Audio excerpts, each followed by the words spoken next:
da da da da da da da da da da da da da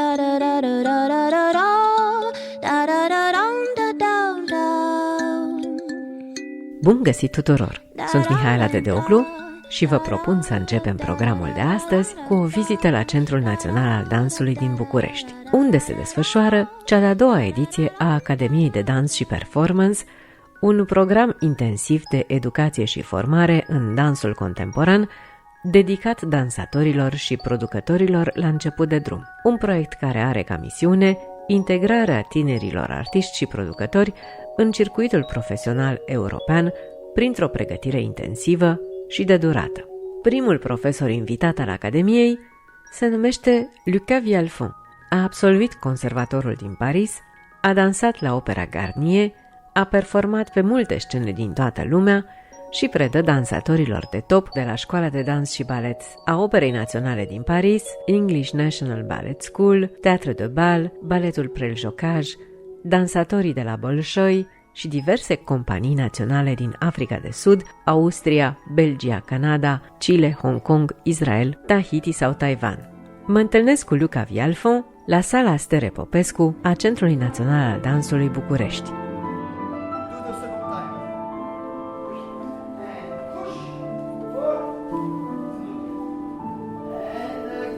We are built like this. That's why all the human looks a bit the same.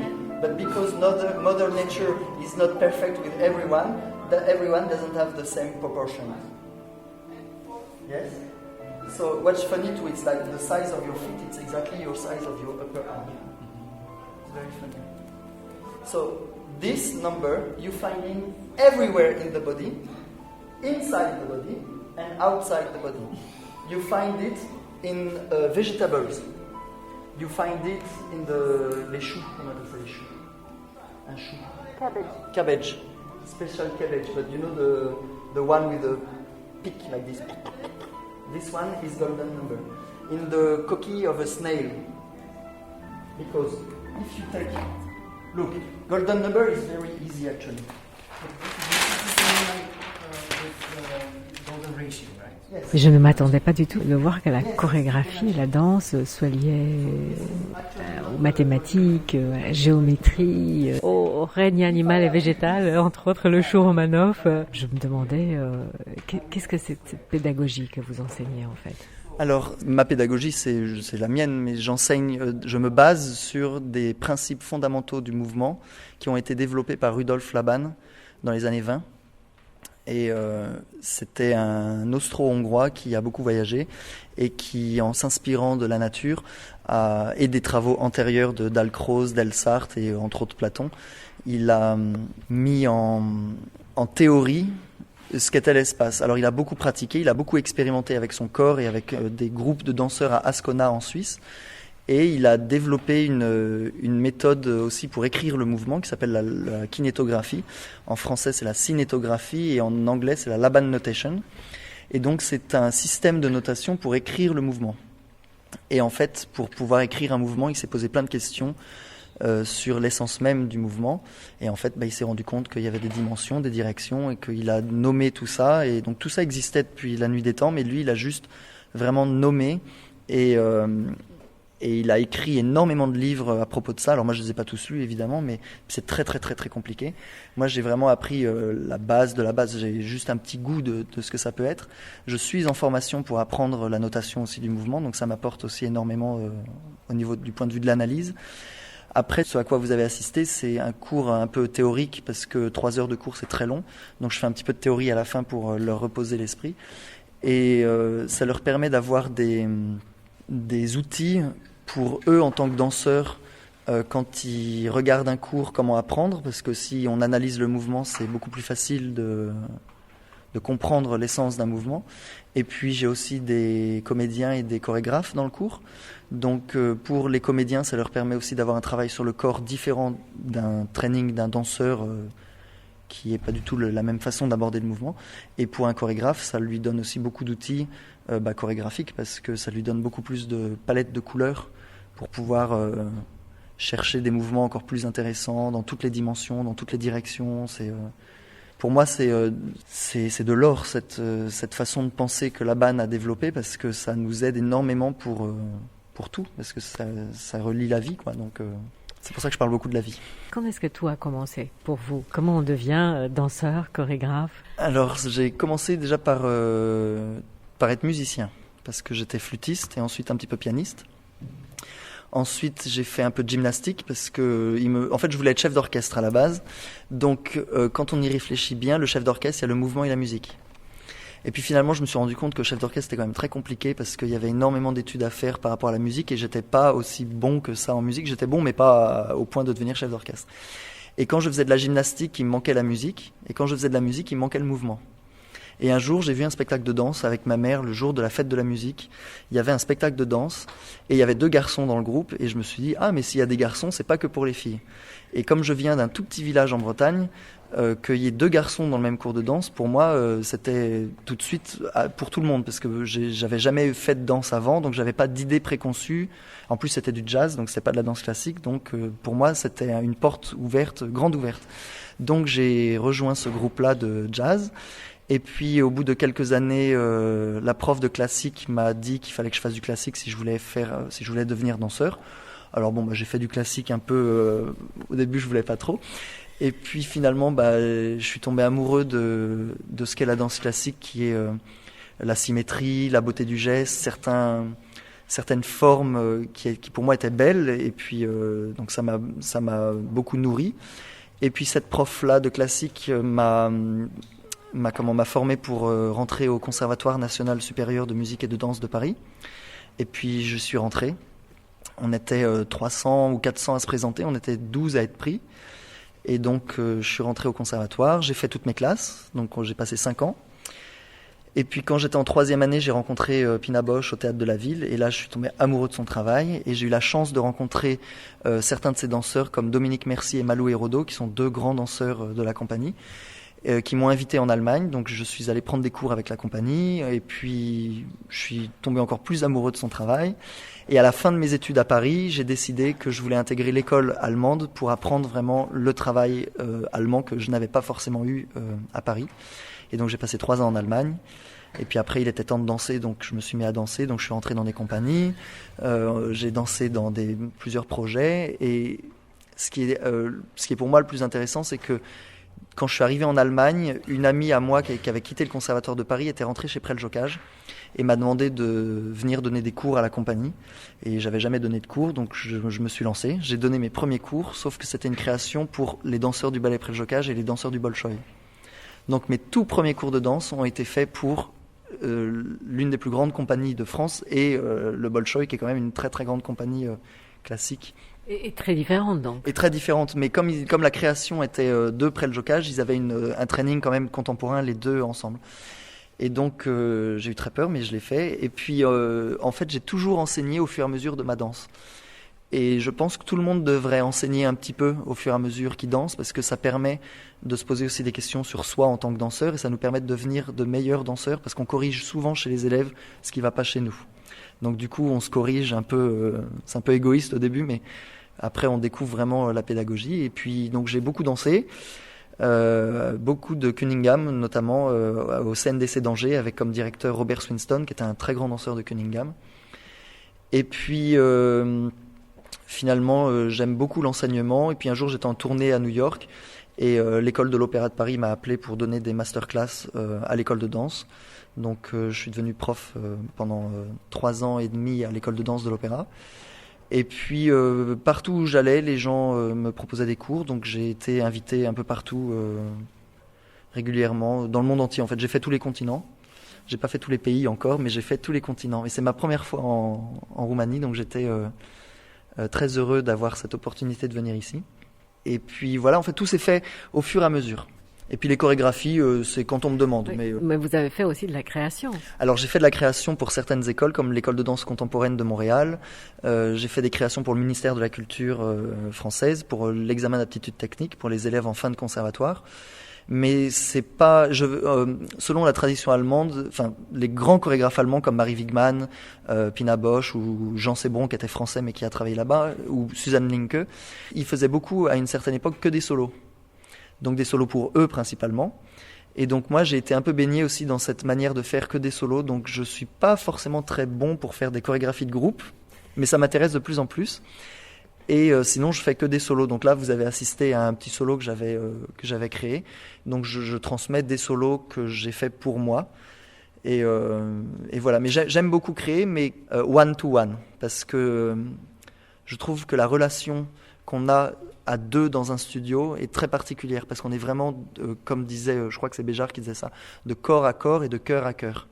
Donc c'est vraiment deux personnes qui échangent. Alors que quand on est face à un groupe, on est face à une masse d'identités uniques, mais ça reste un grand groupe. Et donc c'est très difficile d'avoir une connexion avec chaque danseur, surtout quand on en a 30 ou 40 devant, comme j'ai pu avoir à Taïwan. J'ai fait des créations pour une trentaine de danseurs.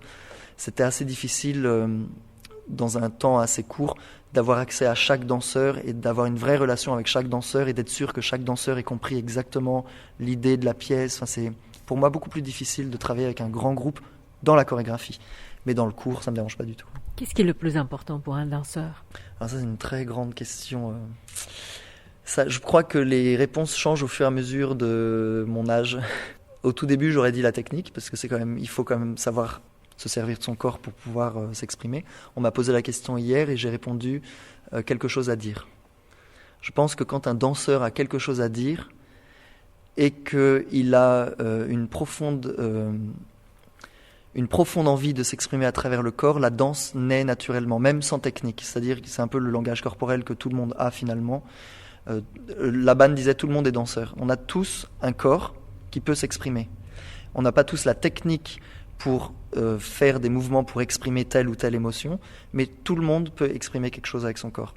Donc pour moi, si on veut vraiment être danseur, la principale chose à avoir, c'est quelque chose à dire. Si on n'a rien à dire, le mouvement bouge pas forcément. Si on n'a pas faim, on va pas aller ouvrir le frigo. Donc le mouvement ne se fait pas. Donc si on n'a rien à dire, on reste assis et on bouge pas. Et être authentique. Et être authentique, oui, c'est ça. C'est l'honnêteté, c'est la justesse d'un mouvement. Parce qu'après, il faut avoir quelque chose à dire, mais il faut être honnête aussi dans ce qu'on dit. Donc, comme un comédien va dire une tirade, qu'est-ce qui va faire qu'on va aimer tel ou tel comédien ? Il y en a un, on va le croire. Pas forcément parce qu'il ment, mais parce qu'il est peut-être complètement honnête dans la manière d'articuler ses mots et dans la manière de dire la phrase. Et un danseur, c'est exactement la même chose. S'il est exactement précis dans la direction avec la qualité, donc là, c'était exactement ce dont on a parlé tout à l'heure, la justesse du mouvement va toucher directement l'universalité du public. Je parle encore un peu du macro, mais chacun est sensible à un mouvement. Donc chacun est sensible différemment, mais si le mouvement est extrêmement juste et honnête, tout le monde va le ressentir à peu près de la même manière, et donc tout le monde va comprendre que ce mouvement-là exprime quelque chose, et puis les gens vont réagir forcément personnellement à un mouvement qu'ils vont voir, ou à un danseur qui va vibrer ou rayonner, comme Nureyev. Nureyev, il rentrait sur scène et il captivait le public. Et pourquoi moi je rentre sur scène et je captive pas le public comme Nureyev ? Parce que les corps sont pas pareils, parce que lui il avait le petit truc en plus. Et ça s'apprend pas, je pense. À la radio, j'ai l'habitude de dire à mes invités qu'il y a deux choses que les auditeurs sont capables de percevoir instantanément. Première chose, c'est la sincérité. Oui. On sent tout de suite quand quelqu'un est sincère ou quand quelqu'un ment. Et deuxième chose, c'est un peu plus compliqué, un peu plus subtil, c'est quand quelqu'un sourit avec les yeux. Oui. Voilà. Smiles. La conscience d'un mouvement est aussi très pour le danseur, déjà pour pas se blesser, et puis pour être totalement juste, c'est-à-dire quand on est totalement conscient de ce qu'on fait, avant même, quand on visualise, qu'on sent, ma prof de danse, Madame Mazet, elle dit toujours « feel and do ». On doit le sentir avant de le faire. Comme ça, déjà, le corps est préparé, donc il ne va pas se blesser. Et en plus, ce qu'on va faire va être le plus honnête possible.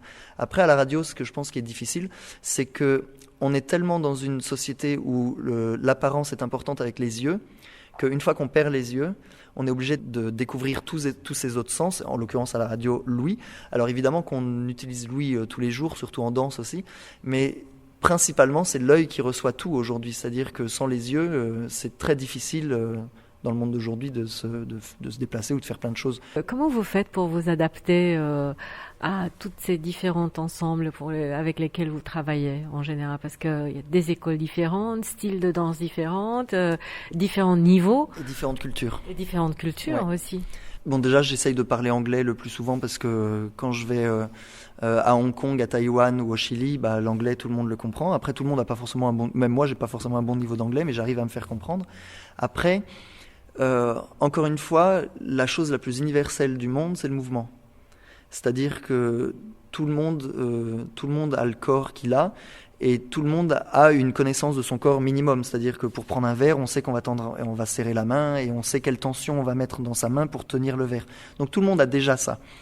Donc après, le corps est beaucoup plus intelligent qu'on ne le pense. Et quand on regarde le corps d'un autre, si on a un minimum d'empathie, c'est-à-dire si on est un minimum pédagogue et qu'on est là pour ses élèves et qu'on veut donner et apprendre autant que ses élèves vont me donner et apprendre de moi, parce que c'est un vrai échange, parfois, il n'y a même pas besoin de parler.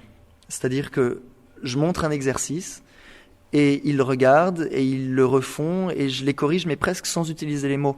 Des fois, je leur prends le bras et je leur serre le bras pour montrer la tension qu'il faut. Ou alors, je caricature en montrant qu'ils ont trop de tension à un endroit du corps et qu'il faut relâcher. Donc ça, pour moi, encore, c'est relativement facile.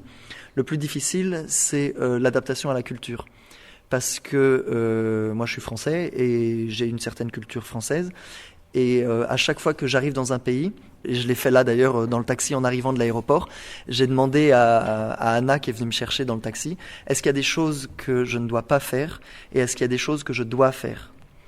Parce que par exemple au Japon, le pays de la politesse, il y a des choses à faire, il y a des choses à ne pas faire. À Taïwan, il y a des choses à faire et des choses à ne pas faire. Moi, quand je dis bonjour à quelqu'un, bah, je lui fais la bise ou je le prends dans mes bras. Bah, quand on est à Taïwan, il ne faut pas faire la bise et il ne faut pas prendre dans les bras quand on ne connaît pas. Et quand j'ai fait ça la première fois, bah, il y a eu une petite tension et j'ai compris, mais je me suis dit, ah zut, ça, fallait pas le faire. Et alors que, par exemple, quand je suis allé au Chili, bah, tout de suite, c'est les hugs et on prend dans les bras, ou au Canada, c'est complètement naturel. Donc maintenant, j'essaye de prévoir en avance et je peux pas m'imprégner de la culture avant, mais je peux me renseigner. Donc je me renseigne sur les us et les coutumes, je me renseigne aussi sur les choses culinaires, parce que j'aime beaucoup la nourriture, donc je fais beaucoup de comparaisons avec la nourriture dans le cours de danse. Et une fois que je suis dans le studio, généralement, j'essaye d'apprendre aussi bonjour, merci, au revoir dans la langue du pays où je suis. Et j'essaye aussi d'apprendre à compter jusqu'à 8. Mais là, comme je suis arrivé, tout le monde m'a parlé anglais tout de suite, j'ai pas encore appris. Puis comme ça ressemble beaucoup au français, des fois je parle français et ils comprennent aussi. Donc là, ça va, j'ai aucun problème.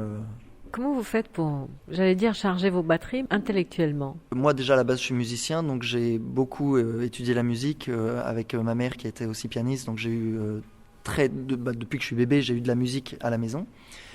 Au Conservatoire supérieur de Paris, on a eu aussi des cours de culture chorégraphique, des cours de formation musicale, donc ça rejoint ça. Moi, j'ai beaucoup de chance de voyager dans tous les pays, donc partout où je vais, généralement, je fais tous les musées possibles. Donc là encore, cet après-midi, j'ai des musées à aller voir. Cet après-midi, je vais voir c'est pas un musée, c'est l'observatoire. Donc je vais essayer de voir un peu ce qui se passe aussi dans les étoiles. L'architecture, donc partout où je vais, tous les pays n'ont pas la même architecture. Donc c'est aussi très intéressant de voir les liens et les différences entre les pays. Mais ça, j'ai juste à me balader pour le voir et à le ressentir. Après, les élèves, eux, me donnent des choses à voir aussi. Hier, j'ai goûté les papanaches. Alors j'étais adoré les papanaches. Mais en tout cas, je vais voir beaucoup ça. J'écoute beaucoup de musique. J'essaye aussi d'écouter beaucoup les musiques traditionnelles parce que chaque pays a des rythmes différents. Les rythmes du Maroc ne sont pas les mêmes que les rythmes coréens, par exemple. Donc ça, c'est très, très intéressant. Et j'avais un maître qui s'appelait Jean Sébron et lui, on l'appelait l'éternel étudiant parce qu'il a continué d'étudier toute sa vie et à 93 ans, il continuait de peindre et de continuer d'essayer de peindre des nouvelles peintures.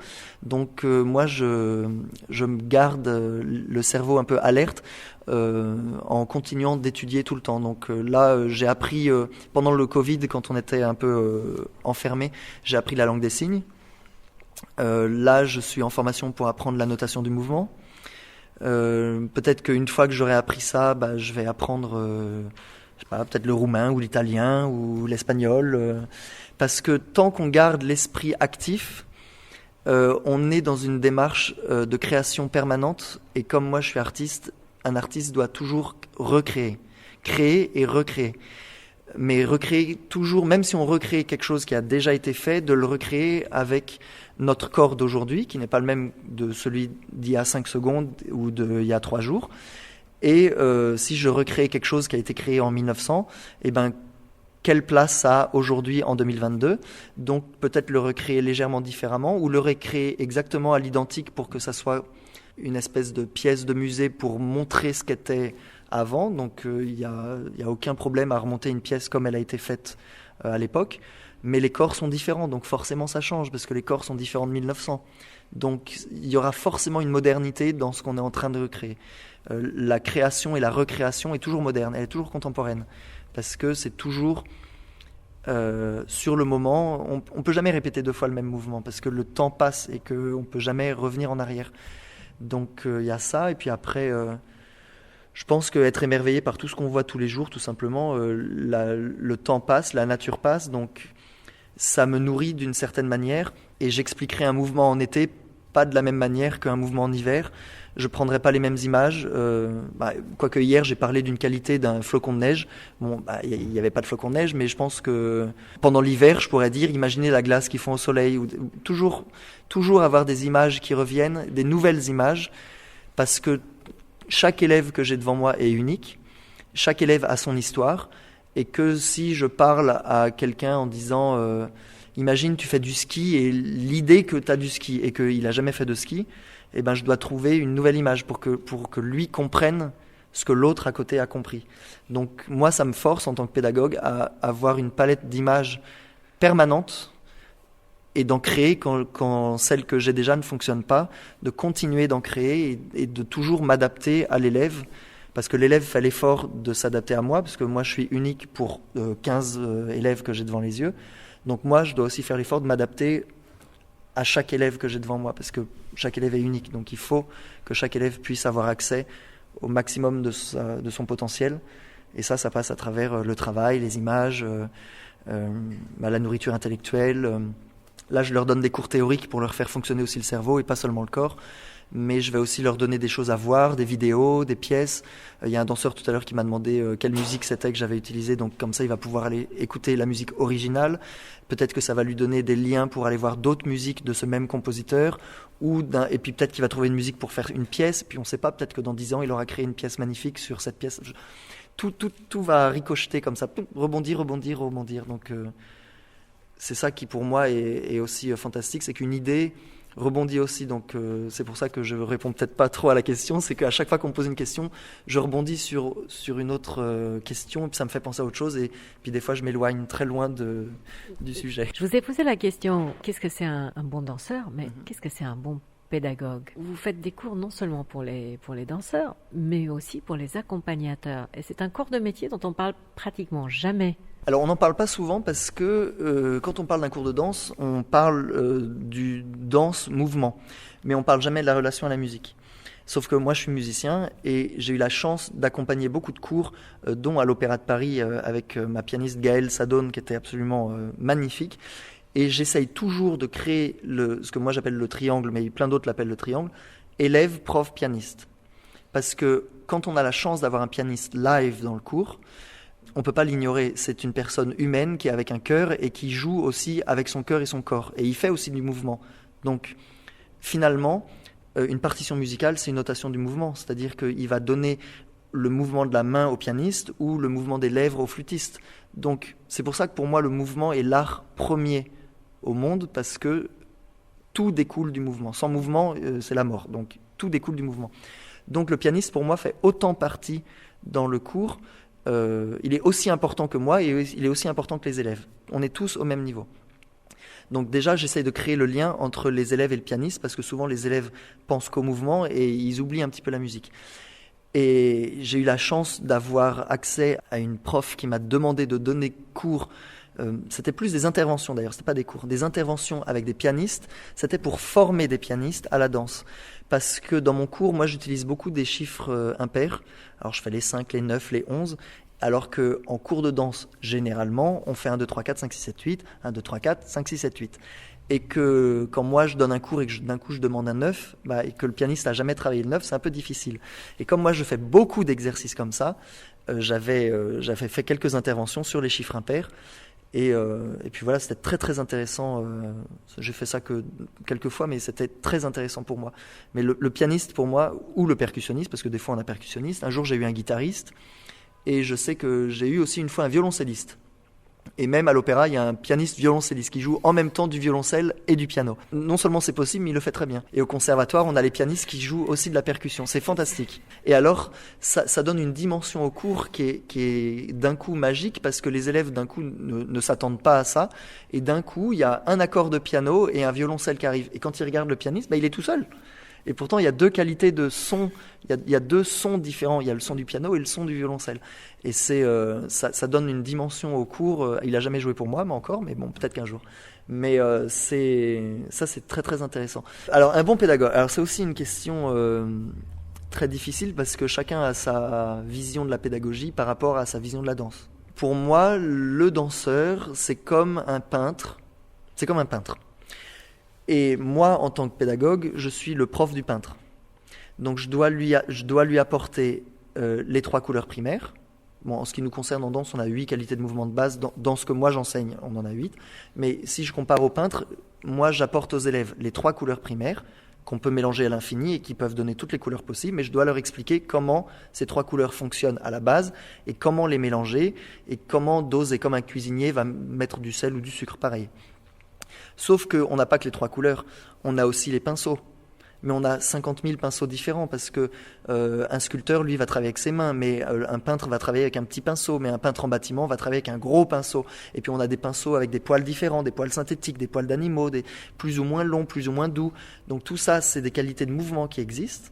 Et en plus de ça, on a le support. Donc ça peut être une feuille de papier, ça peut être une toile, ça peut être du bois, ça peut être une sculpture, ça peut être du fer, ça peut être quelque chose de vivant, ça peut être des cheveux, on peut peindre sur des cheveux ou sur de la peau. Donc il faut que moi, en tant que pédagogue, j'apprenne à mes élèves toutes les couleurs, tous les supports et toutes les manières de mettre les couleurs sur le support. Sauf qu'on a un corps et que le corps change absolument tous les jours. Quand il pleut, on ne sent pas pareil. Quand on est fatigué, c'est pas pareil. Si on a fait la fête et qu'on a bu la veille, le lendemain, le corps réagit différemment. Si on mange avant le cours ou si on mange après le cours, on n'est pas pareil. Et puis, quand on a 20 ans et quand on a 30 ans, c'est pas pareil. Pourtant, c'est toujours le même corps. Donc, c'est la même chose qui évolue tous les jours. Donc, tous les jours, finalement, le corps revient comme une page blanche. Et tous les jours, il faut revenir à cette base qui sont les 3 couleurs primaires, les pinceaux et la toile. Après, il faut que le bon pédagogue, il ait une bonne connaissance de tout ça, pour pouvoir le transmettre. Et la connaissance ne suffit pas. Après, il faut avoir le savoir-faire de transmettre. Et c'est aussi un savoir-faire. Donc, il ne faut pas juste savoir, il ne faut pas juste savoir-faire, il faut savoir-faire.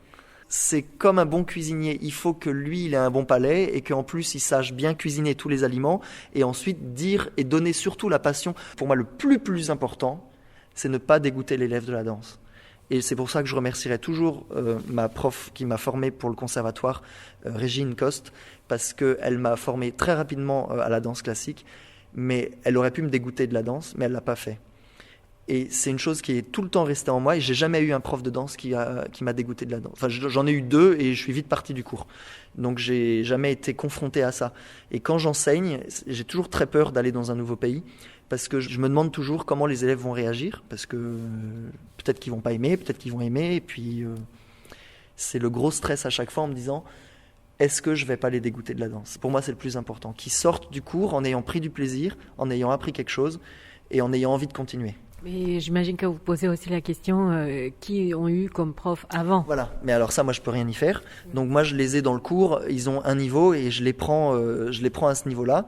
Et quoi qu'ils arrivent, parce que là, moi, dans le cours que j'ai, il y en a un qui est très jeune, qui a quasiment jamais dansé, et il y en a un qui a fini une formation de danseur. Et ils sont dans le même cours. Donc, comment je dois construire mon cours pour ça ? Ça aussi, c'est quelque chose de très difficile. Et ben, j'essaye déjà de faire avec, et j'essaye toujours de construire mon cours de telle manière à ce que chacun puisse soit rendre un exercice plus difficile, soit plus facile. Et à partir de là, moi, je donne l'exercice et puis je vais vers celui qui a moins de technique en disant, toi, tu commences là et puis lui, il va continuer là. Et en fait, on construit la base et on construit les murs. Donc, mais il faut d'abord avoir une base solide. C'est comme si on veut construire un immeuble de 50 étages. Si on n'a pas la bonne base, les murs vont être construits très vite, mais ils vont vite tomber. Donc le plus important en tant que pédagogue, c'est construire la base très solide. Et une fois que la base est solide, chaque prof que l'élève va croiser dans sa vie va mettre une pierre à l'édifice ou une fenêtre ou un escalier. Et puis il y en a qui vont juste rester au même niveau mais mettre plus de qualité. Donc ils vont peindre les murs, ils vont décorer. Et puis ils vont avoir des profs qui vont les élever techniquement. Donc ils vont construire un étage en plus. Et puis peut-être qu'ils vont avoir un prof qui va monter d'un coup 10 étages. Et puis après, pendant 5 ans, eux, ils vont décider juste de décorer les étages, mais ils veulent pas avoir plus de technique. Enfin, c'est une image comme ça de construction qui est propre à chacun. Personne peut évoluer exactement au même niveau technique comme ça, sinon on serait des robots. Et ça, ce serait le plus triste.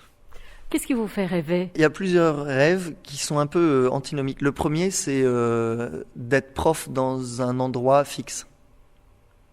Parce que moi j'appelle ça la vie de saltimbanque, on voyage dans le monde entier mais on est tout le temps seul, on voyage dans le monde entier mais on voit que les élèves 1 mois ou 2, donc il n'y a pas vraiment de suite, on les voit et puis on les laisse et puis on revient peut-être l'année d'après, ils sont plus là et on ne sait pas ce qu'ils font, donc ça c'est un peu difficile.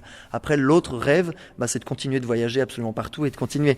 Donc c'est un peu difficile de faire ça, continuer de découvrir des pays qui me donnent envie, des cultures. J'ai envie de faire ça. J'ai envie de retrouver des danseurs que j'ai déjà vus, comme la compagnie de Carlos Acosta que j'ai eu la chance d'avoir en cours à Paris, mais ils viennent de Cuba. J'aimerais bien aller les voir à Cuba.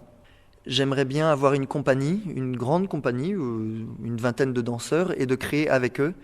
Mais pour ça, il faudrait que ce soit des danseurs qui soient entraînés par moi. Et du coup, il faudrait que je les ai pendant un certain temps. Donc c'est pour ça que ça rejoint le rêve d'être dans un endroit fixe pendant un certain temps. Parce que j'ai vraiment envie de donner beaucoup de qualité à un danseur et ensuite de pouvoir l'utiliser comme un outil pour mes propres idées et pour le nourrir aussi, lui.